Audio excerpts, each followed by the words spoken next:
While it might be a balmy 9 degrees with a -6 wind chill, gardening never stops for this mid-Missouri gardener, and I'm going to take you all with me for my check-in on the greenhouse. Let's see how my beautiful plants fared last night in the, I think, -10 degree below zero temps. Let's go. So you can see no footpaths have come down to the greenhouse yet. I get a lot of questions from viewers and friends about how do I keep my greenhouse going all through our bitterly cold winters, and today I'm going to show you. So here we go.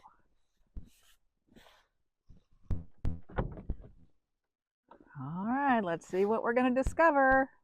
All right, everybody, you've made it inside the greenhouse. We put this big, heavy quilted blanket up over the door. The door is where I think we lose most of our heat. So that's what that's about. And I'm going to take out my glasses because even though it's only 9 degrees out, you can see it is sunny, sunny out there. And that's going to be even better to keep my greenhouse warm today. Okay, everybody, I'll take you on a little tour of how things are looking. And I am hearing the snow falling off the roof. So if I jump or let out a little scream, it's because it is starting to fall off the roof because of this gorgeous sun we're having today.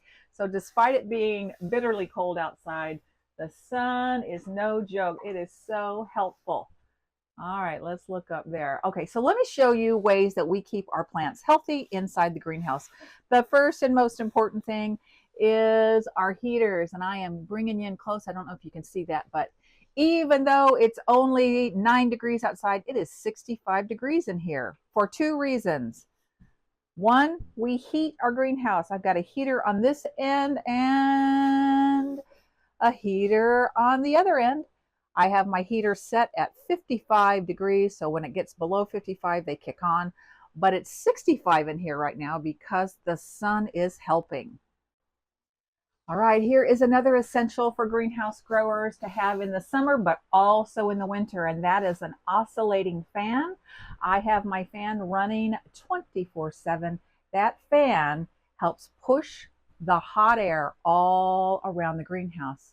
And as you can imagine, hot air rises, so we don't want it staying all up on the roof. We want it to be moving around the greenhouse to keep my plants nice and comfortable.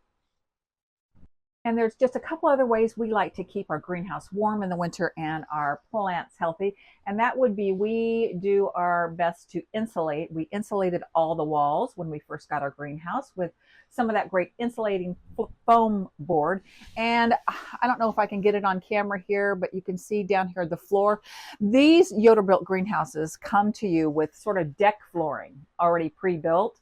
And we lay these wonderful interlocking rubber mats that you can use in your garage or in a shop. Anyhow, that makes a huge difference where that cold air can't rush up through the tiny little cracks in floorboards. So that's the other way that we keep our greenhouse warm. So I showed you all how we like to keep our greenhouse pretty warm in the winter to keep our plants alive. Let's take a look at what shape our plants are in.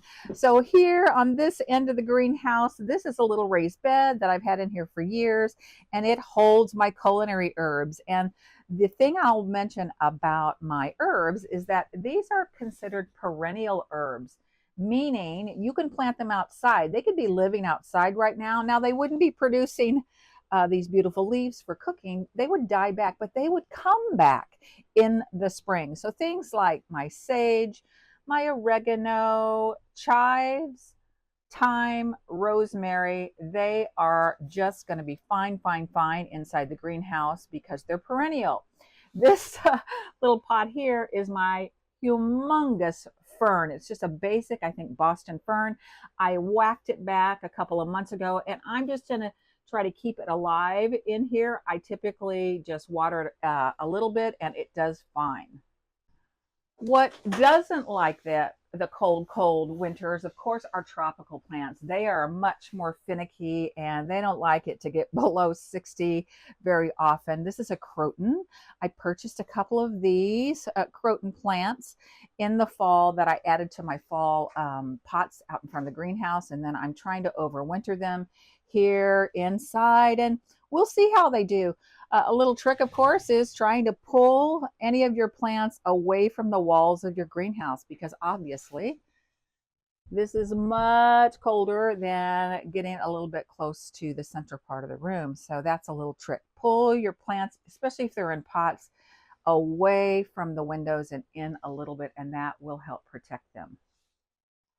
Down on this end of the greenhouse, I have another big raised bed, and it is filled with my geraniums. I have been growing geraniums year round in my garden, in my greenhouse. They are just stellar, tough, tough, tough, beautiful plants.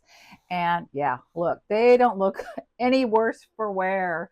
I've got one here in a little pot, just looking adorable. Let's go up here and take a look at this ivy. Ivy's doing just great. I have it in the greenhouse because I use it outside in the spring and summer. This is two plants, one going this way, one going that way. I will, in the spring, pull it out and transplant it into some of my big planters outside. Oh yeah, and just a little FYI, y'all see this hanging here?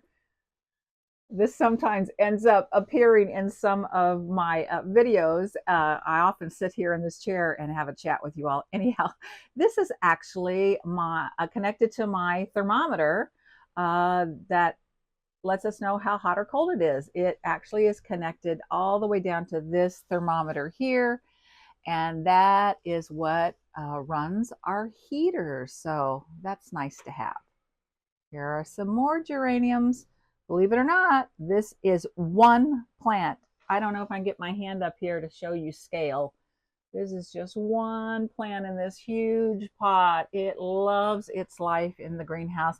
These are my favorite bullseye maverick style geraniums from Swallowtail Seed. All right, let's look on this side. So here are a couple of pots, and this is lavender, believe it or not. And lavender is a perennial. I could have left it outside, but I am redoing my raised bed garden. You'll have to stay tuned for that.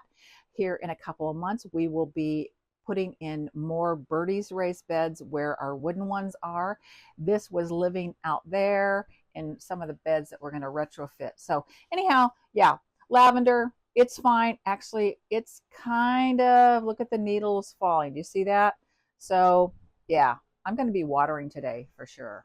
Well, I know this is a much shorter video than I usually share with you all, but I just couldn't help but bring you along to come down and see what's happening inside my greenhouse. It was fun for me to get suited up in my snow clothes to get out here and see what's happening. And I'm so happy to discover that everything is looking just fine. The last thing I need to do before I head back out in the snow is to get these plants watered in, and then I can feel assured that hopefully another night of minus, I think it's going to get down to -6 or 7 tonight. I hope that I'll discover that they're in great shape tomorrow, just like they are today. So until next time, I'm going to wish everybody out there happy gardening.